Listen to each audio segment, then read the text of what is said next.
ဒီနေ့ကတော့အသီးတွေအကြောင်းပြောပြပေးမှာဖြစ်ပါတယ်အသီးဆိုရင်ဖိုလမိုင်းလိမ်မော်သီးဆိုရင်ส้มဖရဲသီးဆိုရင်တန်မိုငပြောသီးဆိုရင်ကล้วยတခွားသီးဆိုရင်တန်ကွာပန်းသီးဆိုရင်အပန်းစပစ်သီးဆိုရင်အငွန်အဲ့ဒါကိုမှခမည်းအသီးစားရတာကြိုက်လားပေါ့နော်တတိဝလန်စားရတာကြိုက်လားဆိုရင်คุณชอบกินผลไม้ไหมคุณชอบกินผลไม้ไหมပြန်ဖြေမယ်ကောင်းလေးဆိုရင်တော့ဖုံပေါ့နော်ကောင်းမလေးဆိုရင်ဒီချန်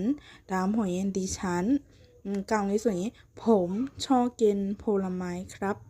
ကောင်းမလေးဆိုရင်ဒီချန်ชอบกินผลไม้ค่ะအကိုရဲ့အကြိုက်ဆုံးသည်ပေါ့နော်ชอบที่สุดคือအကြိုက်ဆုံးကတော့ပေါ့နော်တန်မိုค่ะအကြိုက်ဆုံးကတော့ဖရဲသီးပါဆိုရင်ชอบที่สุดคือတန်မိုค่ะဒါမှမဟုတ်ရင်ကောင်းလေးဆိုရင်တန်မိုครับโอเคค่ะဒီနေ့ကတော့အတီးအကြောင်းလေးပေါ့နော်နောက်နေ့မှာလည်းမတူညီတဲ့ content တွေနဲ့အတူပြန်လာပါဦးမယ်စวัสดีค่ะรักกันค่ะ